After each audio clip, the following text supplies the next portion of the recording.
Welcome to this video. Actually, this is probably going to be a series of 3 videos about how to restore this D-70 that's sitting in front of me. Now, I did a video many years ago which was about this particular card, and this is the factory reset card or factory restore card depending on where you are, and this just plugs into the RAM socket on this machine like so, and then effectively you can recall the factory set from the card to the keyboard. Jobs are good and a very quick process. The problem that many of you have been emailing me and commenting on the channel about is the fact that when I bought this, which must have been 5 or 6 years ago for this particular keyboard, there were a plethora of these things on the internet being sold. Today, when I check the internet, could I find one of these? No. So that's why a lot of you have been emailing me and saying, how do you do this via SYSEX? So this is what these videos are going to be about. These videos are going to be about how to restore this keyboard via SYSEX. They're going to be 3 videos. The first video is how to back it up. The second video will be how to restore it. And the third video is about something that doesn't get restored, which is the user parameters. And I'll just do a quick video about how to reset the user parameters, because they're very useful, or I find them very useful anyway, for jumping through menus. And the second thing about the user parameters is it's another one of those that's not obvious how you do it. So therefore, these 3 videos will come together to show you how to get this thing, how to back it up, and how to restore it. This is video 3 about this keyboard. This video will teach you how to put the user settings back onto the keyboard, because they won't be restored with your SYSEX file.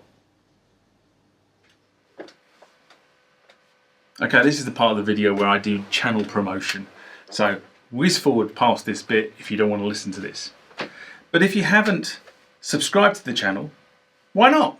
Hit the subscribe icon. If you want to be notified when content like this or this or this hits the channel, you might as well hit the bell icon at the same time. Saves time, saves effort. If you like the contents of the video you're about to watch, then give it a thumbs up. It really helps that video in terms of the YouTube algorithm. Leave comments down below. I do read them, I do respond to them, and sometimes, like this particular set of videos, I'm making videos about them. This is what you've requested, so that's why I'm doing it. And finally, down here somewhere is the TMTG community. For less than the price of a cup of coffee, you can support the production of videos on the channel, and I think that's a bargain. Also down there, Instagram, Facebook feeds, that's where channel notices appear if you're interested in actually following the channel. Right, now back to this particular video. This is the third of these 3 videos, and this concerns this button here, which is called the user button. Now, what's really interesting about the different methods of restore on this keyboard is that if you restore from the cartridge, which is behind me somewhere, there you go. So if you restore from this thing here, any setting that you had in the user will be overwritten by the standard settings for the factory. They are stored on this.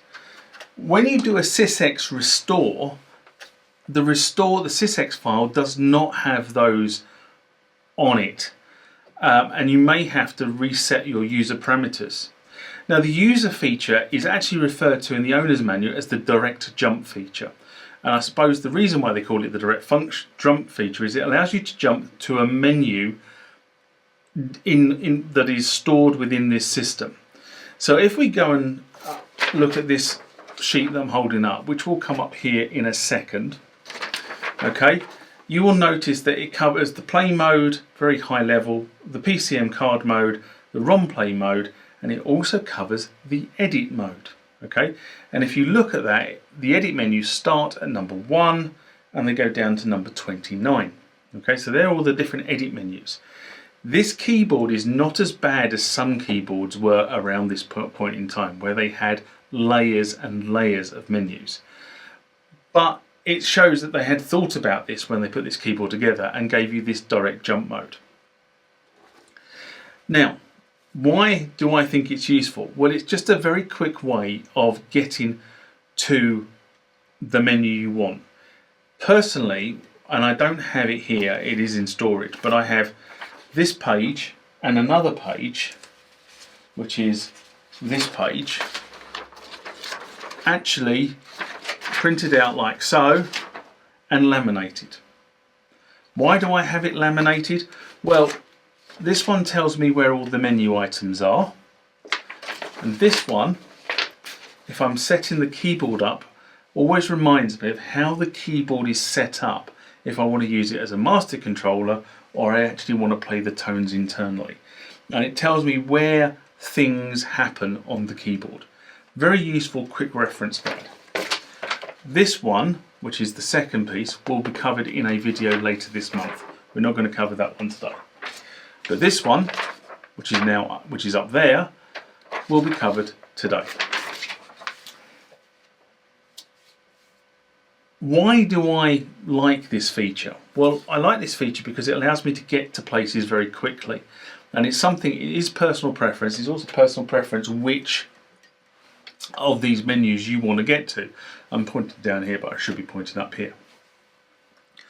And the only one I probably would recommend that you set up in that quick or direct jump function under the user button is menu 24, which is the system setup menu. And why do I recommend that? Well, because under that particular menu, not only do you have all the transfer parameters, you also have the ability to switch things on and off. Okay, so that is all under that menu. So the next part of this video will show you how to restore those direct jump, or how to change those direct jump parameters for how you want to use this keyboard. Now, I've already said why I think this feature is really useful. But once you've done a factory restore by SYSEX, and this is really interesting because if you do this from the card, if you had these set up when you recorded to the card or when you bounce back from the card, it will give you the factory defaults for this direct jump screen. It doesn't do this when you do a backup and restore of SYSEX to your computer. It basically restores these to the default because we blanked out the memory before we did the factory restore. Now, as I say, I find this really, really useful, but actually resetting this is not obvious. It's another one of these kind of, a lot of features on this keyboard. This keyboard was very, very powerful, but a lot of features were kind of opaque in terms of how they were described in the user manual. Anyway, in order to set a different screen, and for the purposes of this demonstration, if you like, I'm going to set the tone pitch menu into position 2. So how do I do that? So the first thing I do is I go into edit menu, like so, and then I happen to know that this is under F3, and then I'm after the pitch option, which is F2. So that's the screen I want to put into position 2. I want to be able to quickly jump to this screen. What you do, and this is why I say it doesn't seem the right thing, is you press the user key, then you jump to this screen and you think, oh, why have I jumped to this screen? Then you press the right key, then it asks you which position you'd like to save this in, and I say number 2, and then it jumps back to the screen you were at the start. I've just knocked the camera. So if I now go into that user screen, you can see that screen number 15, tone pitch, is now stored in position 2. But again, the process doesn't give you any, it doesn't respond to you to say, I've done something, are you okay with this, etc, etc. It just does it, and it doesn't give you any recognition that it's actually done something. And a lot of things on the D70 are kind of like that. I think it is very clear that this machine was rushed to market because of the sort of, would I say, the frilly bits. I would say the polishing of the user interface is lacking on this machine. Fantastic machine, but it just lacks that kind of polish. What I'm going to do is I'm going to set up the other one, which I always recommend having on the user menu. I'll just kick the camera again. And I want to set the system menu up. And the reason why I want to set the system menu up is because any data transfer, and by the way, in the manual, data transfer is written as FTR, I think it is. It's not written as MIDI transfer or SYSEX dump or anything like that, which also causes a sense of confusion when people flick through the manual and can't find those particular words. But all the data transfers are done here. So that's internal to card and card to internal, internal to MIDI, card to MIDI, temporary location to MIDI, and that will be covered by a separate video, and channel name, okay, which is the control channel. Now, I just find it very, very quick to get there by hitting the user button, but that's just me, personal preference.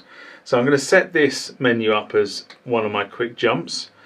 I'm going to say I want to write it to position 5.